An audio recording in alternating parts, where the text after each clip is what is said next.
Hello दोस्तों, केम छो? मजे में? Very good. चलो दोस्तों, आज हम लोग स्टार्ट करेंगे 11th क्लास का chapter number 2, relations and function. ठीक है, आज बच्चों हम लोग रिलेशन को समझेंगे इस चैप्टर में कि रिलेशन होता क्या है। ठीक है, तो रेडी हैं आप सब लोग? ठीक। अच्छा बच्चों, इसके पहले का जो चैप्टर है सेट, मैंने आप लोगों को बहुत ही डिटेल में समझा दिया है। उम्मीद है आपको अच्छे से समझ में आया होगा। आया है ना? पक्का? चलो भाई। अच्छा देखो बच्चों, रिलेशन और फंक्शन को समझने से पहले एक बात को देखो। अगर आप फंक्शन को समझना चाहते हो तो सबसे पहले आपको रिलेशन समझना पड़ेगा, और रिलेशन को समझना चाहते हो तो आपको कार्टेशियन प्रोडक्ट को समझना पड़ेगा, और कार्टेशियन प्रोडक्ट को समझना चाहते हो तो पहले सेट को समझना पड़ेगा। तो मेरे ख्याल से आप लोगों को सेट तो पता है, मगर ये तीन चीजें नहीं पता है। ठीक, तो आज इस लेक्चर में हम लोग रिलेशन के बारे में जानेंगे कि रिलेशन क्या होता है, लेकिन रिलेशन को समझने से पहले कार्टेशियन प्रोडक्ट को जानना बहुत जरूरी है। ठीक, तो पहले हम ये चीज समझेंगे कि कार्टेशियन प्रोडक्ट क्या होता है। ठीक, अच्छा, कार्टेशियन प्रोडक्ट को समझने से पहले बच्चों एक छोटी सी बात अपने दिमाग में रखना, जो मैं आपको बताने जा रहा हूं वो वाली, कि ऑर्डर्ड पेयर। क्या कहा मैंने? ऑर्डर्ड पेयर, है ना? ये छोटी सी बात आपको समझनी है। आप 2 मिनट में समझ जाओगे, अब 2 मिनट भी बहुत ज्यादा है, 2 सेकंड में समझ जाओगे कि कार्टेशियन प्रोडक्ट होता क्या है। ठीक है, देखो ऑर्डर्ड पेयर। अच्छा बेटा, पेयर तो समझते हो ना? पेयर जोड़े, है ना? जैसे हमारे 2 हाथ है, पेयर है ना? ये देखो 2 पेयर है, मार्कर। ठीक है, हमारी आंखें पेयर, 2 आंखें, पेयर ऑफ आईज। ये लड़की आंख मारे गाना तो सुना ही है ना? चलो, तो आंख मारने नहीं है, दोनों आंखें जो है पेयर है। ठीक है, और जैसे ये 2 पैर हैं हमारे, है ना? 2 टांगे, तो सब पेयर में है कि नहीं? और अगर मैं फैमिली की बात करूं, है ना, अपने घर की बात करूं, तो आप एक चीज देखो, अक्सर चीजें जो है ना वो पेयर में होती हैं। क्या? जैसे मम्मी पापा, है ना? देखो पेयर मतलब जोड़ा, दोनों, है ना? Mummy papa. ठीक है, बात को बहुत ध्यान से समझो, बहुत काले से मैं बहुत इंटरेस्ट के साथ आपको बताऊंगा। ठीक है, दादी दादा मालूम है, नानी नाना, बुआ फूफा, बुआ फूफा अच्छा, तो देखो बेटा, ये चीजें पेयर में दी हुई हैं। ठीक है, अभी मैं पेयर की बात कर रहा हूँ, ऑर्डर्ड की बात नहीं कर रहा। पेयर, ये सब पेयर में है कि नहीं है?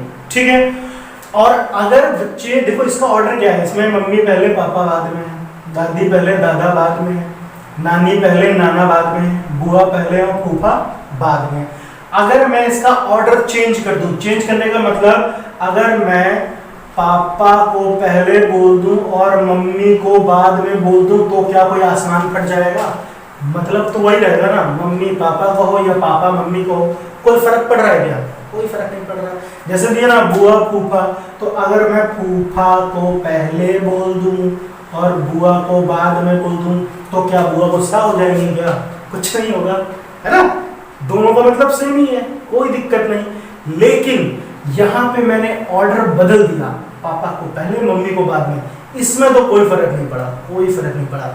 लेकिन मैथमेटिक्स में अगर हम ऑर्डर को बदल देंगे तो बहुत फर्क पड़ेगा, उसकी वैल्यू ही बदल जाएगी। नहीं समझे बात को? देखो बताते हैं कैसे। जैसे एक चीज समझनी है आपको, मान लीजिए बच्चे, मैंने यहां पे लिखा 2,3 और फिर मैंने यहां पे लिखा 3,2, तो ये दोनों एक ही बात नहीं है, ये अलग अलग बातें हैं। ठीक है, समझो। और देखो ये पेयर में है ना? जोड़ा है। अच्छा, अब देखो इसका ऑर्डर बदल गया, यहाँ 2 पहले था, यहाँ 2 बाद में हो गया। ठीक, अगर आपने कोऑर्डिनेट सिस्टम पढ़ा होगा, और पढ़ा होगा ही, तभी तो आप 11th में पहुंचे हैं, है ना? अच्छा, तो बेटा आपको ध्यान है ना, ये x कोऑर्डिनेट होता है, ये y कोऑर्डिनेट होता है।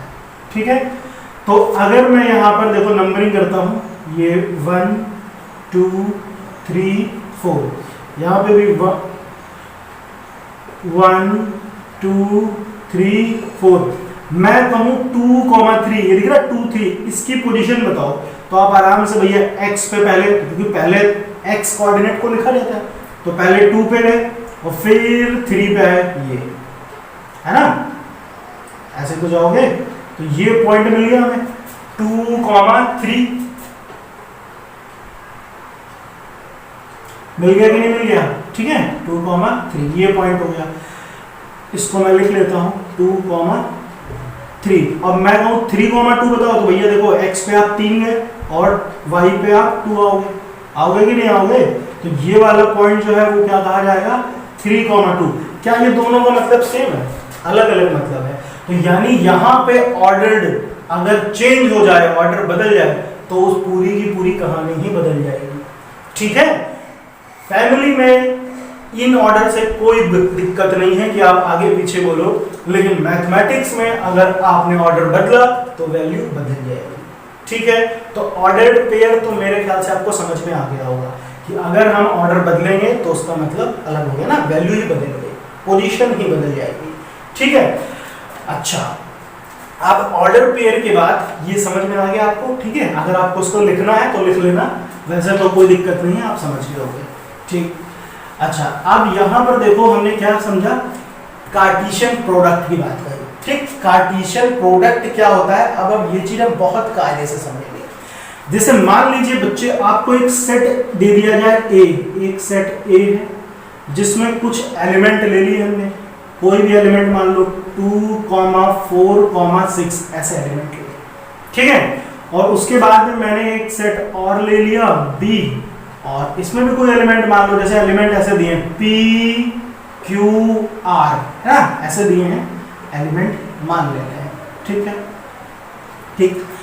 अब बच्चे देखो कार्टेशियन प्रोडक्ट का मतलब क्या है, देखो ऑर्डर पेयर तो समझ में आ गया। कार्टेशियन प्रोडक्ट देखो हम कैसे निकालते हैं, प्रोडक्ट का मतलब समझते हो ना, यानी मल्टीपल करना, मल्टीप्लाई कराना। तो मैं क्या करूंगा, ए और बी, ध्यान से देखो ए क्रॉस बी, इन दोनों का कार्टेशियन प्रोडक्ट दो तरह से होगा और दोनों अलग अलग होंगे। क्या मतलब बताता हूं, जैसे मैंने कहा ए क्रॉस बी, इसको हम क्रॉस बोलेंगे, क्रॉस ए क्रॉस बी, हमें कार्टेशियन प्रोडक्ट फाइंड करना है क्या, ए क्रॉस बी। इसका मतलब ए टू बी भी होता है। ठीक है, ए से बी। ठीक, अच्छा तो ए क्रॉस बी का मतलब क्या है कि आप पहले ए वाले सेट के एलिमेंट और फिर बी वाले सेट के एलिमेंट का एक क्या बनाएंगे, पूरा कार्टेशियन प्रोडक्ट बनाएंगे। मतलब क्या, देखो जैसे सबसे पहले आप यहाँ पे ए वाले एलिमेंट लिख लो 2, 4, 6 क्रॉस बी वाले एलिमेंट लिख लो P, Q, R। ठीक है, और मैंने कहा कि मुझे A क्रॉस B, ठीक है, क्या बताओ, A क्रॉस B बताओ, यानी इसका कार्टेशियन प्रोडक्ट बताओ A क्रॉस B। ठीक, अच्छा तो ध्यान से देखो बेटा, A क्रॉस B का मतलब यहाँ पे ये A है और ये B है। ठीक है, मैं क्या करूंगा, जब मुझे A क्रॉस B निकालना है तो देखो यहाँ पे ये पहला एलिमेंट है, इस पहले एलिमेंट को इसके साथ पेयर बनाऊंगा, फिर इसका इसके साथ पेयर बनाऊंगा और फिर इसका इसके साथ पेयर बनाऊंगा। ठीक, वही चीज अब यहाँ पे देखो, मैं पहले लिख देता हूं ताकि आप समझ जाओ। तो क्या बनेगा, देखो 2, 5, 2, 5, देखो ये पेयर बन गया। ठीक है, फिर कॉमा 2, Q, 2, Q, फिर 2, R। ठीक है, जब हम पेयर बनाते हैं देखो ऐसे लिखेंगे कॉमा करके, और इन सबके पूरा पेयर बनने के बाद भी इधर उधर कॉमा लगाना होता है। ठीक, अच्छा अब 2 का काम खत्म, 2 का काम खत्म। अब क्या करेंगे, वही चीज यहाँ पे जो दूसरा एलिमेंट है ना, कौन सा एलिमेंट है, 4। ठीक है, अब हम 4 से इन सबको पेयर बना के लिखेंगे।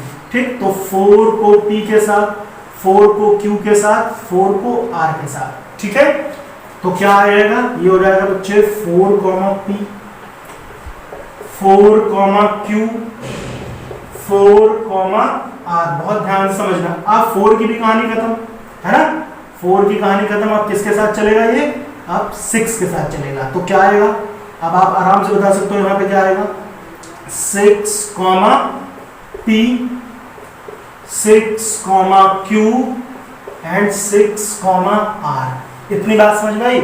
इसको हम बोलेंगे बच्चे कार्टेशियन प्रोडक्ट, किसका, A to B, A cross B, है ना, A से B की तरफ, ये मतलब है इसका, A से B। ठीक, लेकिन अगर मैं यहां पर ध्यान से देखो, मैं अगर यहां पर B क्रॉस A की बात करूं तब भी ये वैल्यू सेम नहीं आएगी। देखो आप देखो जैसे बच्चे हम लोग क्या करते थे, अलजेब्रा जब पढ़ते थे तो हम ऐसे करते थे, 2 × 3 6 मिल गया, 3 × 2 किया तो भी 6 मिल गया। लेकिन इसमें ऐसा नहीं है ना, इसमें अलग चीज हो जाएगी, अलग चीज। अभी मैंने बताया ना कि अगर ऑर्डर बदल दो तो उसका मतलब ही बदल जाता है ना। अच्छा, अब यहां पर ये देख रहे हैं बच्चे 2, P, तो ये पूरा पेयर है, ये पूरा एक पेयर है। 2, P को हम P, 2 नहीं बोल सकते, 2, Q को हम Q, 2 नहीं बोल सकते। ये पूरा एक पेयर है और समझ लो ये पूरा पेयर है ना, इसके अंदर A क्रॉस B का एक एलिमेंट कहा जाएगा। क्या कहा जाएगा? ये सेट मान लो A क्रॉस B एक सेट है, ठीक, तो ये पूरा एक एलिमेंट कहा जाएगा, ये पूरा एक एलिमेंट है, ठीक है, एलिमेंट है, ठीक। अच्छा, अब वही चीज बच्चे अगर मुझसे कहा जाए कि B क्रॉस A, हमें इसका कार्टेशियन प्रोडक्ट बनाना है, तो क्या करेंगे? तो सबसे पहले आप B को लिख लो, फिर A को लिख दो, ठीक। तो देखो वही चीज है, क्या आएगा मुझे बताओ, यहाँ पर आप लोग ध्यान से देखो। अब इधर से चलेंगे, पहले P को 2 के साथ, फिर P को 4 के साथ, फिर P को 6 के साथ। अब इधर से चलेंगे ना, इधर से चलेंगे, B ये हो गया, A ये हो गया, तो बेटा कितना आएगा? ये क्या आएगा? P, 2, P, 4, P, 6। बात समझ में आ रही है? बोलो, ठीक। अब Q के साथ चलो, है ना, इसका काम खत्म। Q के साथ लिखेंगे तो कितना आएगा? तो Q के साथ लिखेंगे तो बच्चे Q, 2, ठीक है, यहीं पर लिख देता हूं, Q, 2, Q, 4, Q, 4, फिर Q, 6। इतनी बात समझ गए? फिर R के साथ सबको R, 2, R, 2, R, 4, R, 6, R, 6, ठीक है। तो ये क्या हो गया? B क्रॉस A हो गया, और ये A क्रॉस B हो गया। अगर आप देखो A क्रॉस B और B क्रॉस A में क्या सेम एलिमेंट मिल रहे हैं? सेम एलिमेंट तो नहीं मिल रहे, सेम पेयर तो नहीं मिल रहे। ध्यान से देखो, 2, P है तो ये P, 2 है, यहाँ 2, Q है तो यहाँ पे देखो 2, Q, तो यहाँ पे Q, 2 होगा, है ना, Q, 2, ठीक। यहाँ पे 2, R है तो इधर R, 2 होगा, R, 2, देखो ये है कि नहीं? तो देखो A क्रॉस B जब कार्टेशियन प्रोडक्ट हमने फाइंड किया तो हमें अलग कुछ ऑर्डर मिला, और B क्रॉस A किया तो हमें कुछ अलग ऑर्डर मिला, ठीक। तो इसमें ऑर्डर मैटर करता है, अगर ऑर्डर चेंज हो गया तो वैल्यू बदल जाएगी। आपको रिलेशन समझना है तो रिलेशन को समझने से पहले ये चीज बहुत कायदे से समझनी पड़ेगी, ठीक है। अच्छा, अब एक चीज और देख लो बच्चे, जैसे ये पूरा एक पेयर है 2, P, तो इस पूरे पेयर को आप इस सेट में आप कहीं भी लिख लो, कोई दिक्कत नहीं। जैसे 2, P को मैं यहाँ पे लिख दूं 2, P, 4, Q को यहाँ लिख दूं, उससे कोई दिक्कत नहीं है। मतलब ये पूरा का पूरा पेयर उठा के आप दाएं बाएं लिख दो, लेकिन 2, P और P, 2 इन दोनों को इंटरचेंज नहीं कर सकते, है ना। जैसे ये 2, P दिया है तो मैं यहाँ पे चाहूँ तो 4, Q लिख दूं और 2, P यहाँ लिख दूं। ये पूरा का पूरा एक ऑर्डर, चाहे इधर बैठाओ चाहे उधर बैठाओ, कोई दिक्कत नहीं है, ठीक है। जैसे देखो, जैसे यही है ना कि मम्मी पापा को चाहे मैं तीसरे नंबर पे लिखूं चाहे पहले नंबर पे लिखूं, ठीक। बुआ फूफा को मैं पहले नंबर पे लिखूं चाहे दूसरे नंबर पे लिखूं, लेकिन बुआ के साथ फूफा ही रहना चाहिए, दूसरे साथ नहीं, बुआ कहीं और ना भाग जाए, ये याद रखना है। तो वैसे ही आप याद रखो, बुआ फूफा, बुआ फूफा, बुआ फूफा, याद रहेगा ना। तो बुआ और फूफा साथ रहे, अलग नहीं होता, ठीक। इधर उठा के आप इधर बैठा दो, बुआ फूफा साथ में, इनको उठा के आप इधर बैठा दो, बुआ फूफा साथ में, अलग अलग नहीं हो सकते। कोई दूसरे फूफा के साथ बुआ को नहीं बैठाना। आई बात समझ में? चलो, तो इतना समझ में आया, ठीक। इसको लिखना है तो लिख लीजिए, फिर आगे बताता हूँ।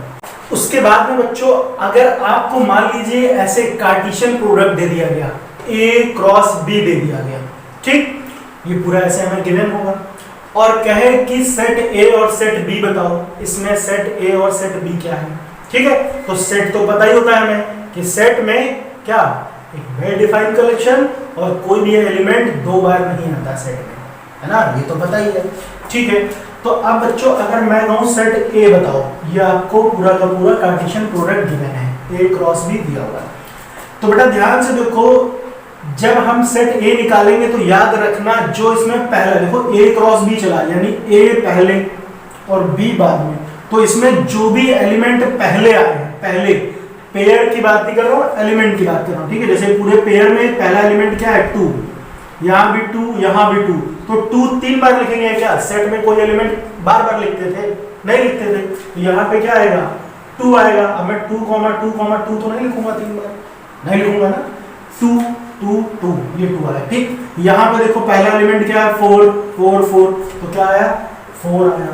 यहाँ पे पहला एलिमेंट देखो 6 है 6 है 6 है, तो क्या आया 6 आया, ये ए सेट मिल गया, ठीक। अच्छा, अगर मैं कहूँ बी बताओ सेट बी, तो फिर से बी के लिए देखो बी बाद में आया, तो यहाँ पे क्या लिखेंगे, क्या होगा बी, यहाँ पे पहला दूसरा एलिमेंट देखो पी क्यू आर, हर बार पी क्यू आ रही है, या आप ऐसे देख लो पी पी पी है ना, क्या है पी, तो पी बार नहीं लिखेंगे।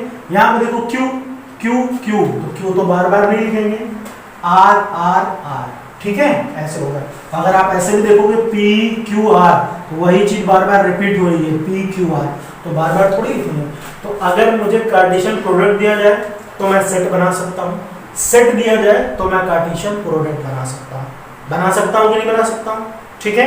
अच्छा, अब अगर बच्चे एक चीज देखो, अगर इसी का ऑर्डर बदल दूं, बी क्रॉस ए कर दूं, बी क्रॉस ए, तो अभी मैंने आपको करके दिखाया था बी क्रॉस ए क्या आया था, मालूम है आपको, ठीक। और आप देखो बच्चे यहां से देखो बी क्रॉस ए निकालना तो ज्यादा दिमाग नहीं लगाना, जैसे ए क्रॉस बी दिया है और कहा है बी क्रॉस ए बताओ, तो कुछ ज्यादा दिमाग नहीं लगाना, जैसे जो दिया है ना बस तुरंत इसका ऑर्डर बदल देना, पी को पहले लिख देना और क्यू को बाद में। देखो ये जो ऐसे लिखा है ना 2, Q, तो आपको क्या लिखना है P, 2 इधर, P, 4 इधर, P, 6, ठीक है। फिर इधर आ जाओ, क्या हो जाएगा ये Q, 2, Q, 4, Q, 6, यहां पे आ जाओ, क्या हो जाएगा ये R, 2, फिर यहाँ पे R, 4, फिर R, 6, ठीक है। तो तुरंत अगर हमको A क्रॉस B पता है, B क्रॉस A बताओ, तो कुछ नहीं करना, बस एलिमेंट्स को इंटरचेंज कर देना, ठीक। बात समझ में आ गई, आया, ठीक है। तो ये क्या हो गया B क्रॉस A हो गया। अब फिर से अगर मैं इसमें कहूँ सेट A और B बताओ, तो भैया अब मुझे बताओ सेट A, तो मैंने क्या बताया A का मतलब जो पहला एलिमेंट होता है, ठीक है।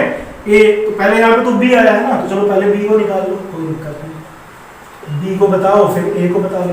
तो बी पहले आया है ना, पहले, तो ये जो पहले एलिमेंट जो होंगे वो सब बी में आए होंगे, तो क्या आया है पी क्यू आर, तो क्या हो गया ये पी क्यू आर, आई बात समझ में, ठीक। फिर पी क्यू आर बार बार आया तो वो तो लिखेंगे।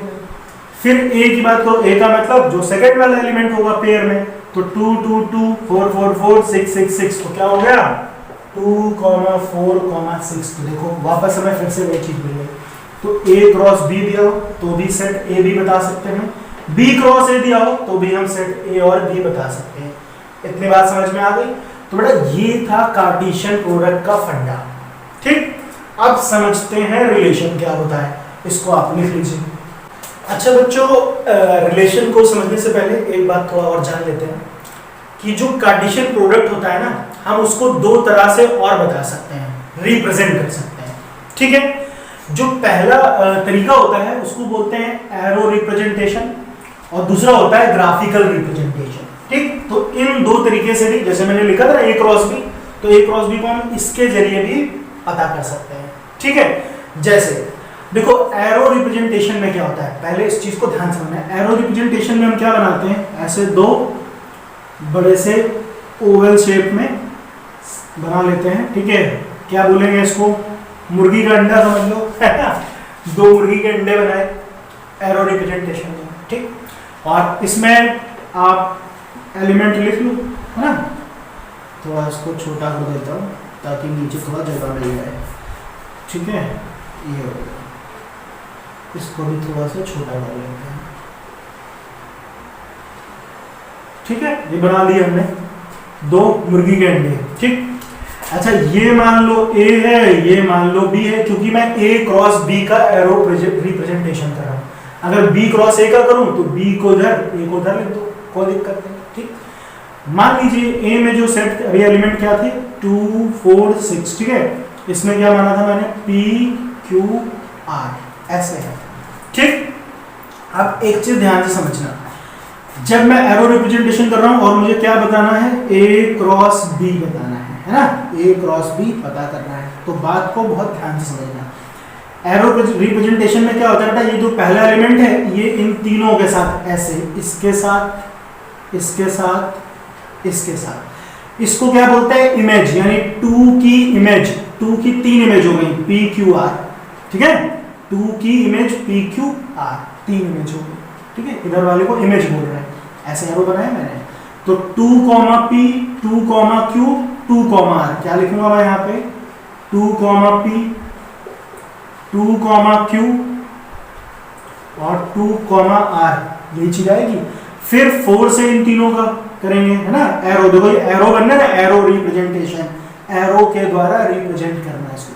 फिर 4 को P के साथ, 4 को Q के साथ, फिर सॉरी यहाँ पर 4 को P के साथ, 4 को Q के साथ, फिर 4 को R के साथ, ठीक है, जैसे 2 को इन सब के साथ किया था, अब 4 को इन सब के साथ किया, तो क्या आएगा 4, P 4, Q 4, R, यही तो आएगा।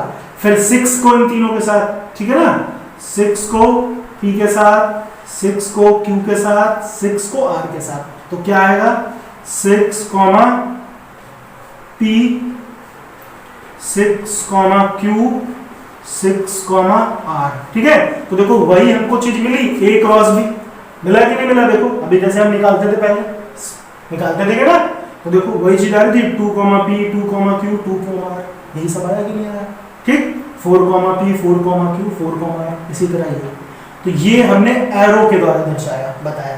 और इसमें एक चीज याद रखना, अगर देखो इसको अगर सेट बिल्डर से बताना हो तो हम ऐसा लिख सकते हैं, देखो ऐसे कि x, y सच दैट, है ना, इसको हमने पढ़ा ना, सच दैट पढ़ते थे, मैंने आपको सेट में बताया हुआ है, x, y सच दैट, यहाँ पे जो x, ये जो पहले एलिमेंट आए ना बेटा, ये पहले एलिमेंट है ना, ये सब जो है a वाले, इन सबको x मानते हैं, और ये जो दूसरे में आए हैं इन सबको y बोलते हैं, क्या बोलते हैं, y बोलते हैं ना। तो ये बात याद रखना, ये तो पता ही है कि जब आप कोऑर्डिनेट सिस्टम में बनाते हो तो पहले x वाले फिर y वाले लिखे जाते हैं। तो ये x, तो यहाँ पे हम क्या लिखेंगे, x belongs to a, यानी x वाले जो भी एलिमेंट है 2, 4, 6 a से बिलोंग करते हैं, ठीक है, and y belongs to b, और y वाले जितने एलिमेंट हैं ये सब, ठीक है, ये सब B सेट से बिलोंग करते हैं। तो इस तरह से इसको सेट बिल्डर फॉर्म में भी लिख सकते हैं, बात समझ में आई, ठीक है ना। अच्छा, अब देखो ग्राफिकल रिप्रेजेंटेशन कैसे बताएंगे, ये तो समझ में आ गया होगा, ठीक है, काफी आसान था। आगे बढ़ते हैं ग्राफिकल रिप्रेजेंटेशन में। जैसे बेटा हमने क्या किया, कोई भी 2 नंबर ले लेते हैं, ठीक है, 2 सेट ले लेते हैं, तो चलो इसको हटा देता हूं मैं ना, ये तो समझ गए आप, इसको हटा देता हूं यहाँ से। यहाँ पे लिख लो A में, जैसे मैंने लिख दिया, कुछ भी लिख लो 3, 4 लिख दिया, ठीक है, और B में लिख दिया 5, 6 ऐसे लिख दिया, ठीक। अब मुझे क्या करना है, इसका कार्टेशियन प्रोडक्ट जो निकालते हैं A क्रॉस B, है ना, A क्रॉस B की बात हो रही है, तो हम क्या करेंगे, ग्राफिक मतलब एक ग्राफ के द्वारा इसको बताएंगे। तो पहले आप थोड़ा सिंपल समझ लो बात को, अगर बेटा A क्रॉस B करूं तो यहाँ पे क्या चीज आएगी, बताओ मुझे, A क्रॉस B अगर करूं तो 3 की इमेज 5 के साथ, 3 की इमेज 6 के साथ, है ना, तो क्या हो जाएगा 3, 5, 3, 6, ये तो पता ही है हमें। A क्रॉस B अगर हम निकालें यहाँ पे, है ना, बात को समझ लो, तो क्या आएगा 3, 5, 3, 6 ये आएगा, फिर 4, 5 और 4, 6, यही बातें तो आएंगी, ठीक। अब इसको ग्राफ के द्वारा कैसे बनाएंगे, तो समझ लो, ध्यान से देखो। सबसे पहले क्या करेंगे, जैसे आप लोग बनाते हो ना A cross B coordinate system, तो सिंपल वैसे ही बनाना है, ठीक। यहाँ पे बना देता हूँ, थोड़ा मैं स्केल का यूज़ कर रहा हूँ क्योंकि आप लोग तो जानते ही हैं मुझसे सीधी लाइन भी नहीं खींचती है ठीक ठाक, है ना। ये बात तो आपको मैंने पहले भी बता रखी है, ठीक है। चलो ऐसे बता दो। तो यहाँ पर देखो बेटा, ये x एक्सिस है, ये y एक्सिस है ना, ये आपको पता है। x का मतलब a वाले एलिमेंट लिखे जाएंगे इधर, और y का मतलब b वाले एलिमेंट लिखे जाएंगे, ठीक। तो अब ध्यान से देखो, मैंने क्या किया, यहाँ पर नंबर लिख लो आप, ठीक है, कोई दिक्कत नहीं है, नंबर आप लिख लो। हाईएस्ट नंबर 6 तक गया ना, तो 1 2 3 4 5 6 ऐसे लिख लिया मैंने, ठीक है ना। बात समझ गए। ये वही चीज़ है जो आप लोग 8th 9th में करते थे, और कुछ नहीं है। और फिर इधर भी लिख लो आप 1 2 3 4 5 6, ठीक है। चलो यहाँ पे लिख लेते हैं 1 2 3 4 5 और ये 6 हो गया, ठीक है। ये समझ गए ना, ठीक। अब देखो बेटा, सबसे पहला क्या है यहाँ पे पेयर 3,5, ये तो है 3,5। तो 3,5 मतलब x पे 3 जाना है और y पे 5 जाना है, तो ये रहा 5, y पे 5 गए और x पे 3 गए, ठीक है। इसको आप थोड़ा ऐसे आगे बढ़ा दो, कोई दिक्कत, ऐसे बढ़ा देते हैं, हमने ऐसे बढ़ा दो, ये तो समझ में आ गया होगा आपको, ठीक है। आराम से स्केल से बनाना। अच्छा, तो यहाँ पे ये पॉइंट मिला, कौन सा पॉइंट मिला 3,5, तो यहाँ पे लिख लेते हैं 3,5, ये पॉइंट हो गया, ठीक। उसके बाद में 3,6, तो 3 तो यही है, 6 कहाँ है, ये थोड़ा और ऊपर आ गया, यहाँ पर आ गया, ठीक है।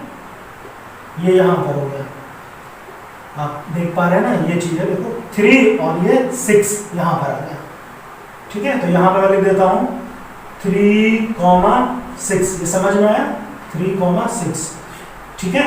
चलो ये तो अगर b को हटा देता हूँ 5,6, ताकि आपको थोड़ा डाउट ना हो कि हौच पौच ना हो जाए, ठीक है ना। ए यहाँ पे किनारे लिख देते हैं, ए क्या था, ए था 3,4, b था 5,6, ठीक है। अब ध्यान रहेगा। तो बेटा देखो,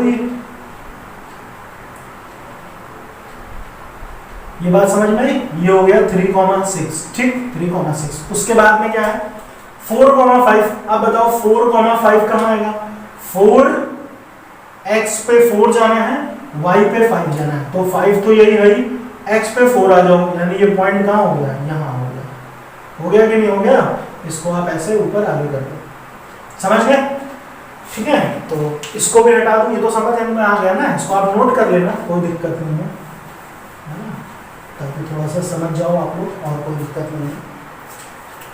तो बेटा क्या पॉइंट है 3,5, 3,6 हो गया, 4,5, तो ये वाला पॉइंट क्या कहा जाएगा, 4,5 कहा जाएगा कि नहीं कहा जाएगा, बोलो, ठीक है, ऐसे, ठीक। उसके बाद में 4,5 के बाद दूसरा पॉइंट क्या था, 4,6 था।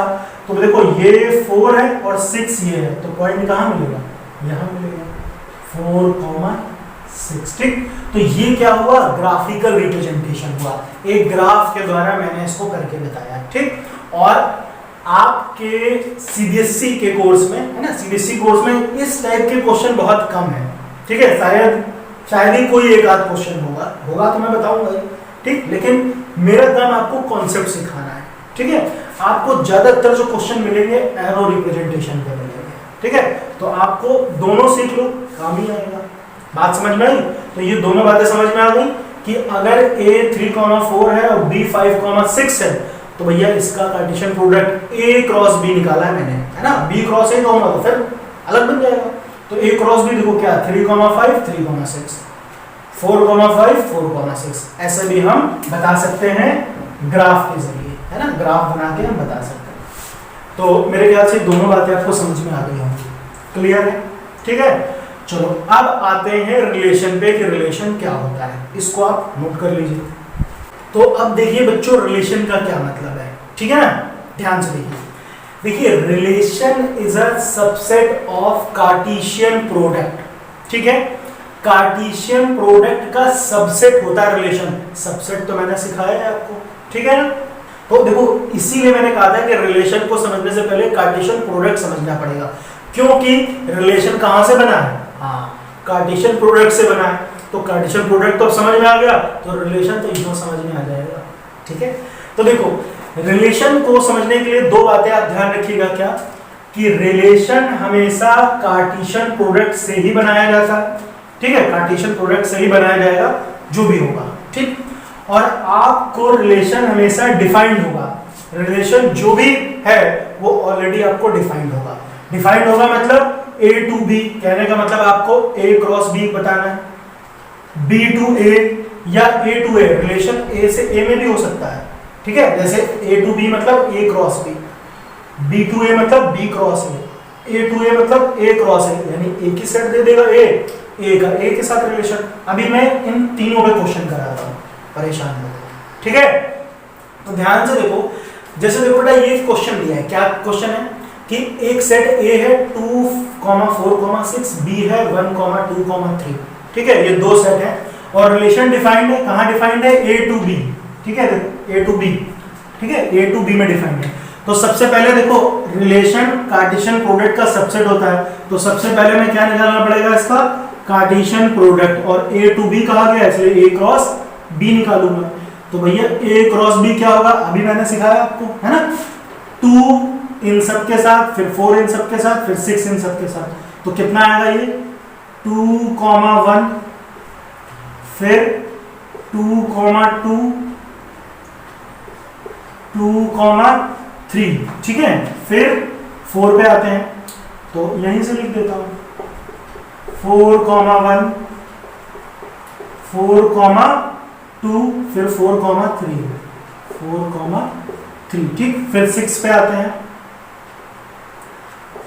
6, 1, 6, 2, फिर 6, 3, ठीक है। अच्छा अब ध्यान से देखो, ठीक है, हमें एक रिलेशन डिफाइंड होगा। क्या डिफाइंड है, यहां पे कहा गया है x, y, देखो ऐसे r दिया होगा r, ठीक है। क्या डिफाइंड, r का मतलब रिलेशन, तो x, y, ठीक है, such that x is equal to 2y, ऐसे एक रिलेशन दे दिया जाएगा, ठीक है। तो ये रिलेशन कहां से होगा, इससे डिफाइंड होगा, है ना, इससे, कार्टेशियन प्रोडक्ट से, इसमें से ही ये रिलेशन हमें डिफाइन करना है, ठीक है। तो आप ध्यान से देखो बेटा, x, y such that x is equal to 2y, तो मैंने आपको बताया था कि जो पहला एलिमेंट है ना A में 2, 4, 6, ये x होते हैं और ये y होते हैं, तो इन्हीं को लेके मैंने बनाया है। तो इसमें पहला एलिमेंट, सबका पहला एलिमेंट x है और दूसरा एलिमेंट y है, ठीक है। तो देखो क्या कह रहा है, x is equal to 2y, x is equal to 2y, x जो हो जाए यानी पहला एलिमेंट जो हो वो दूसरे का 2 गुना हो, x is equal to 2y का मतलब क्या है, x 2 गुना हो y का, यही तो मतलब है। तो भैया इसमें देखो कोई एक ऐसा एलिमेंट आपको दिख रहा है कि जिसमें पहला एलिमेंट दूसरे का 2 गुना है, ऐसा कहीं दिख रहा है, ध्यान से देखो, ये वाला देखो, दिख रहा है कि नहीं दिख रहा है भाई, सॉरी ये वाला नहीं, ये वाला देखो यहाँ पे, ये 3, 6 दिख रहा है कि नहीं दिख रहा है भैया, देखो यहाँ इसको मैं ऐसे लिखूंगा 6 और फिर ये दिया है 2 × 3, ये y की जगह पे मैंने क्या लिख दिया, 3 लिख दिया, और यहाँ पे लिखो 2, तो देखो सेम वैल्यू देगा, तो 6x है और 3y है, x y का 2 गुना है, देखो x y का 2 गुना है। तो ये बात समझ में आई। तो पहला जो पेयर है वो कौन सा है, पहला पेयर हो गया 3, 6 हो गया, और कोई ऐसा पेयर जो उसमें x जो y का 2 गुना हो, आप अगर ध्यान से देखो यहाँ पर ये भी है कि चीज नहीं, देखो x जो है y का 2 गुना है, y को डबल करो x मिल जाएगा, y को डबल करो x मिल जाएगा, ठीक है।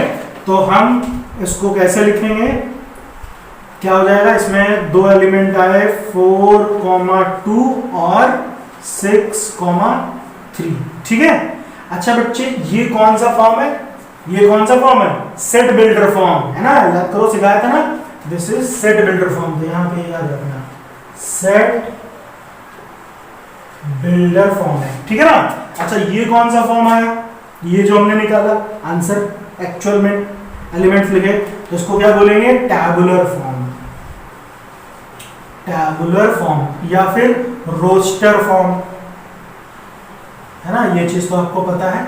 अच्छा अब इसी को कहा गया है कि एरो रिप्रेजेंटेशन के द्वारा बताना है, ठीक है। तो देखो एरो रिप्रेजेंटेशन के द्वारा हम कैसे बताएंगे, है ना, इसको हटा देता हूं, ये आप नोट कर लेना, है ना, इस चीज को याद रखना। तो एरो रिप्रेजेंटेशन में क्या करते थे बच्चों, पहले 2 मुर्गी के अंडे बनाते थे, है ना, तो भैया चलो यहाँ पे 2 अंडे बना देते हैं। ये हो गया पहला अंडा और ये हो गया दूसरा अंडा, ठीक है। चलो तो ये ए हो गया और ये बी हो गया। तो ए सेट में आप ए वाले एलिमेंट लिखो कौन से हैं, 2, 4, 6 और बी में 1, 2, 3, ठीक। अच्छा अब यहाँ पे देखो क्या रिलेशन हमारा निकल गया है, 4, 2, है ना, यही तो था, x बराबर 2i होना चाहिए। तो पहला आया 4, 2, तो 4, 2 यानी 4 का रिलेशन हुआ 2 के साथ, है ना। फिर 6, 3, ये हो गया 6, 3 यानी 6 का रिलेशन 3 के साथ। तो ये हमारा क्या है, एरो रिप्रेजेंटेशन हो गया, ठीक है। आई बात समझ में सबको कि नहीं आई, ठीक। अच्छा उसके बाद इसमें एक चीज और समझते हैं, डोमेन, रेंज और कोडोमेन क्या होता है, ठीक है। तो ये भी बताता हूं, पहले आप इसको अच्छे से नोट कर लो। अब देखो बच्चों इसमें क्या कहेगा, हमें बताओ कि डोमेन क्या होती है, क्या चीज है ना, ध्यान से समझना। डोमेन ऑफ आर, आर मतलब रिलेशन, ठीक है। फिर क्या आएगा, range of relation, range of R, और उसके बाद तीसरी चीज होगी कोडोमेन, कोडोमेन ऑफ आर, ठीक है।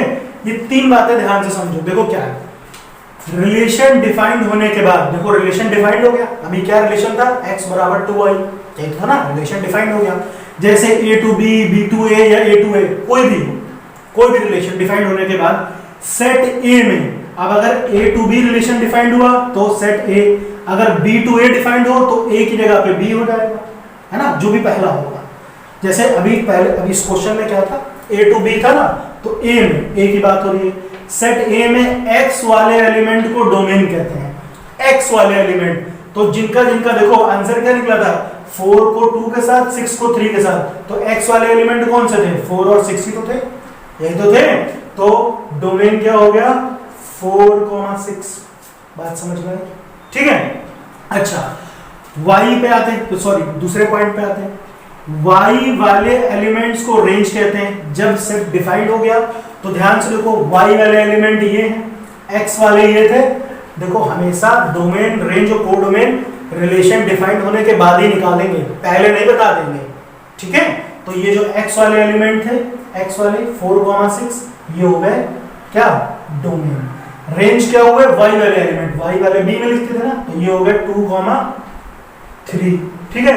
और तीसरी चीज देखो, सेट b के सारे एलिमेंट्स चाहे उनकी कोई इमेज हो या ना हो, कोडोमेन कहे जाते हैं। तो सेट बी ये है और इसके सारे एलिमेंट, सबके सब, इनकी इमेज कोई बने ना बने कोई दिक्कत नहीं, सबके सब एलिमेंट्स को क्या कहेंगे, कोडोमेन कहेंगे।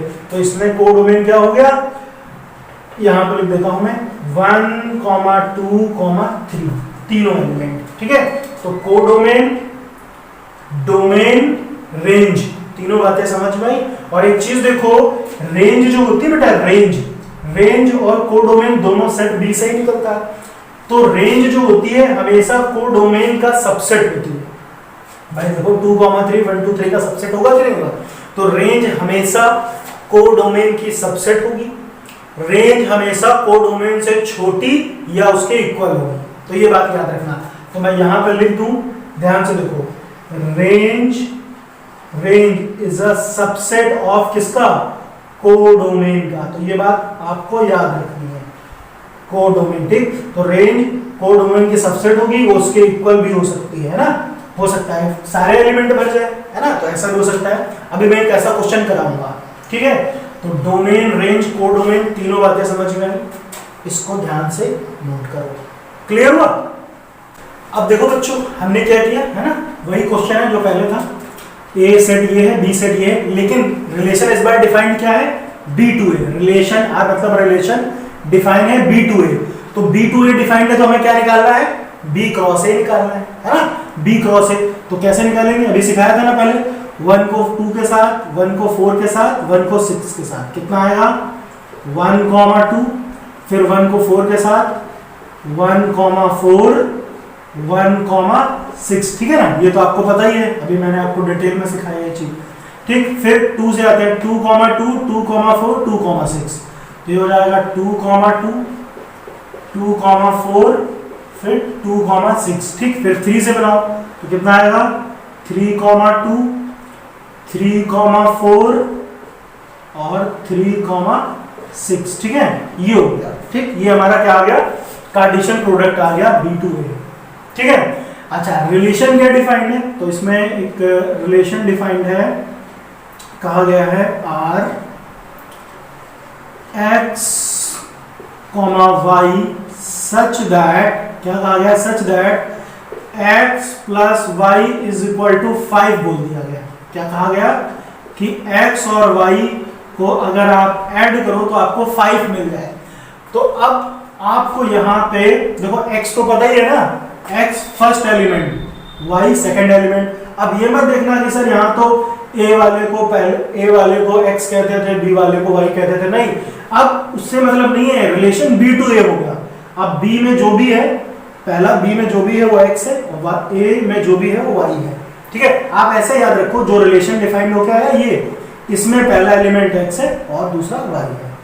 ठीक है, अच्छा, B क्रॉस A। चलो, तो कोई बात नहीं, तो हमें ऐसे एलिमेंट्स को देखना है जिनका सम कितना होना चाहिए, x और y का सम 5 हो जाए। तो इसमें देखो कौन कौन से ऐसे हैं, यहाँ पे देखो 3, 2, इनको जोड़ो 5 आएगा, और कोई दिख रहा है जिसको जोड़ के 5 आ जाए। यहाँ पे देखो 1, 4, 1 + 4, ये x है y है, दोनों को जोड़ो, 1 + 4 5, 3 + 2 5। तो कौन कौन से नंबर आएंगे, 1, 4, 1, 4, और दूसरा है कौन सा, 3, 2। ठीक है, ये हो गया, ये आपका सेट बिल्डर फॉर्म है, ये टैबुलर फॉर्म है। अब इसी को कहा गया है, कैसे बताना है, एरो रिप्रेजेंटेशन के द्वारा बताना है। ठीक है ना, एरो रिप्रेजेंटेशन। तो कैसे दिखाएंगे एरो रिप्रेजेंटेशन के लिए, तो अभी मैंने वही बताया ना, पहले आप 2 मुर्गी के अंडे उठा लो, ठीक है, एक ये अंडा, और इनको उबाल के खाना नहीं है, ठीक है भाई, इनको लिखना है। तो अब ये जो है बेटा, पहला ये तो B है ना, ये B है, यहाँ पे लिख देता हूँ, ये B है, ये A। ठीक है, तो B में कौन से एलिमेंट है, पहले B वाले लिखो, कौन से हैं, 1, 2, 3, 1, 2, 3, और A वाले कौन से हैं, 2, 4, 6। ठीक, अब क्या आया, देखो रिलेशन हमारा 1 की इमेज 4 के साथ, तो 1 की 4 के साथ बनाओ, और 3 की इमेज 2 के साथ बनाओ, 3 की इमेज 2 के साथ बनाओ। बात समझ में आ गई? ठीक है, अब इसी में पूछा गया भैया क्या बताना है आपको, बताना है रिलेशन में क्या, कि डोमेन बतानी है सबसे पहले ना, domain of R, domain of R बताओ, फिर रेंज ऑफ R बताओ, फिर कोडोमेन ऑफ R बताओ। ठीक है ना, ये तीनों चीजें आपको बताएंगे। तो बताओ भैया क्या आएगा, डोमेन का मतलब x वाले एलिमेंट, जो भी पहला सेट होगा उसमें x वाले एलिमेंट। तो x वाले, अब यहाँ से देखो x वाले एलिमेंट्स क्या है, इधर पहला 1 है, 3, आप ऐसे भी देख सकते हो 1 और 3, तो ये तो हो गया 1, 3। ठीक है, दूसरा क्या है, रेंज। रेंज मतलब y वाले एलिमेंट, तो y वाले एलिमेंट क्या है, 4 और 2, यहाँ से भी देख लो 4, 2 या 2, 4, कोई दिक्कत नहीं है, आप ऐसे देखो 2, 4। ठीक है, अच्छा, कोडोमेन का मतलब जो भी दूसरा वाला सेट है इधर वाला, ठीक, इसमें जितने भी एलिमेंट हो उनकी इमेज बने ना बने कोई दिक्कत नहीं है, उसको क्या बोलेंगे हम, डोमेन बोलेंगे। तो ये क्या हो जाएगा 2, 4, 6, ठीक है। तो तीनों चीजें समझ में आई। तो इस तरह से आपको क्वेश्चन आएगा, तो मेरे ख्याल से आप आराम से कर लोगे, कोई दिक्कत है, ठीक। आप एक क्वेश्चन बेटा और लगाते हैं जिसमें relation A to A defined हो, ठीक है। अच्छा, एक और इंपॉर्टेंट चीज समझ लो, जैसे देखो ये कार्टेशियन प्रोडक्ट हमने निकाला, ठीक। ए सेट में कितने एलिमेंट थे, 3, इसमें भी कितने थे, 3, ठीक है। तो जब मैंने इनका A क्रॉस B या B क्रॉस A कुछ भी किया, तो कार्टेशियन प्रोडक्ट किया, तो एलिमेंट्स कितने हैं बताओ, 1 2 3 4 5 6 7 8 9, 3 इंटू 3 3 इंटू 3 कितने आए, 9 एलिमेंट, यानी 9 पेयर बने। 9 पेयर बने कि नहीं बने, मतलब ये पूरा जो पेयर है एक एलिमेंट की तरह है, तो 9 पेयर बनेंगे। अच्छा, कभी कभी ये पूछ लेता है, जैसे हमने निकाल दिया A क्रॉस B या B क्रॉस A, तो हमें इससे पूछ सकता है कि टोटल नंबर ऑफ रिलेशन कितने होंगे बताओ, टोटल नंबर ऑफ रिलेशंस, कभी कभी ये भी पूछ लेता है। अब क्या करोगे, तो भैया टोटल देखो, रिलेशन क्या होता है, relation is a subset of Cartesian product, यही तो पढ़ा था हमने।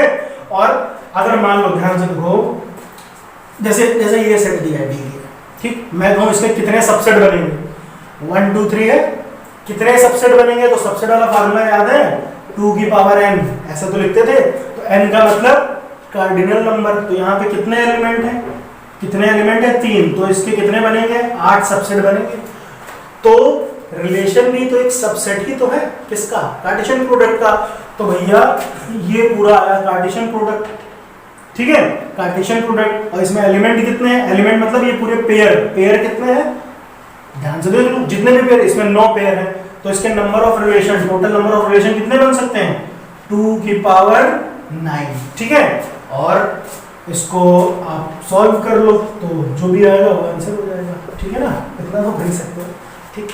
तो बताओ इतनी बात समझ में आई, आया ना, क्लियर हुआ, ठीक। हम नंबर ऑफ रिलेशन भी निकाल सकते हैं और डोमेन, रेंज, कोडोमेन सब निकाल सकते हैं, क्लियर है ना। फार्मूला याद रखना नंबर ऑफ रिलेशन का, भूल मत जाना यार, 2 की पावर n, n मतलब number of elements in Cartesian product. यहाँ पर बोल देता कि नंबर ऑफ एलिमेंट्स, तो एलिमेंट्स का मतलब पेयर वाले पूरे एक साथ मिला के, है ना, pair elements, number of pair, ऐसे लिख दो, number of pair in Cartesian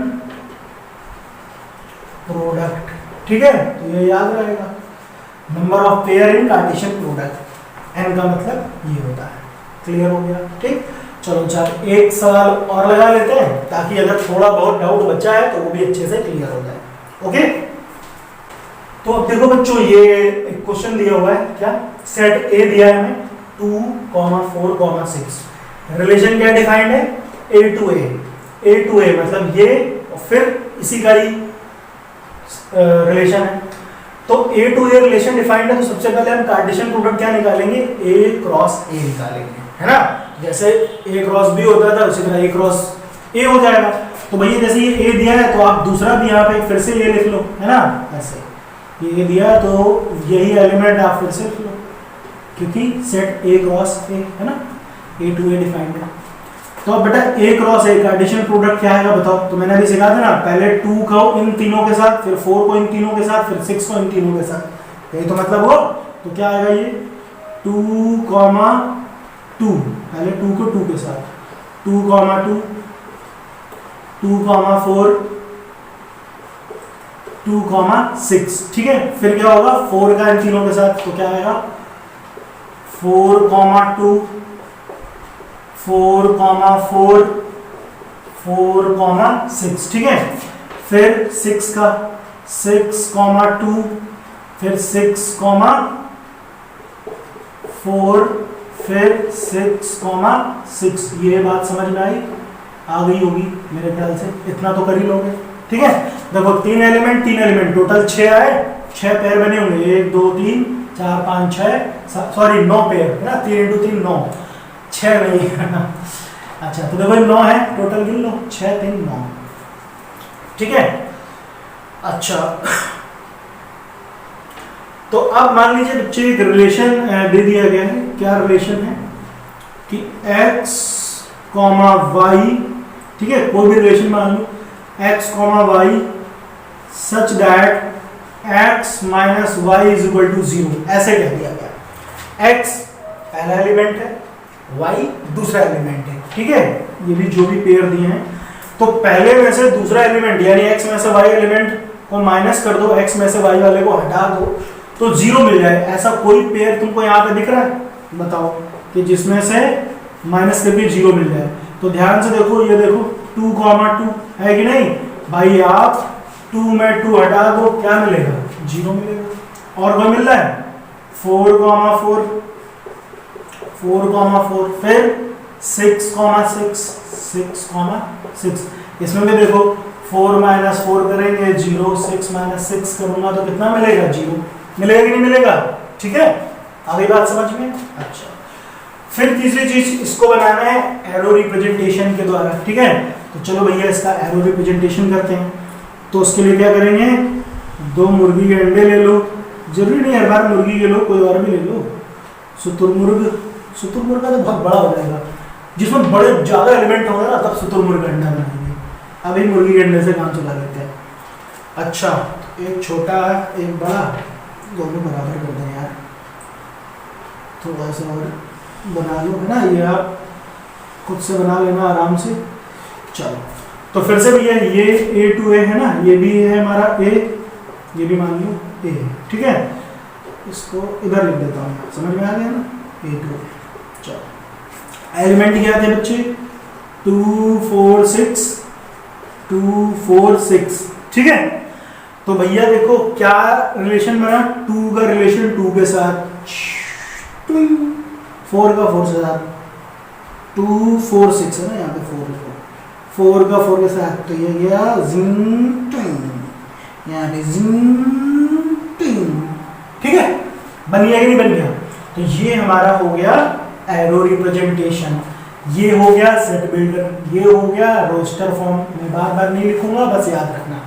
अच्छा, अब भैया इसमें पूछा गया डोमेन बताओ, क्या बताना है, domain of R, domain of R, range of R, codomain of R, ठीक है, ये सब बताना है। क्या होगा, तो डोमेन का मतलब पहले वाले सेट में जो भी x वाले एलिमेंट हो, तो ध्यान से देखो इसमें तो तीनों भर गए, तो ये तीनों एलिमेंट हो गए, 2, 4, 6।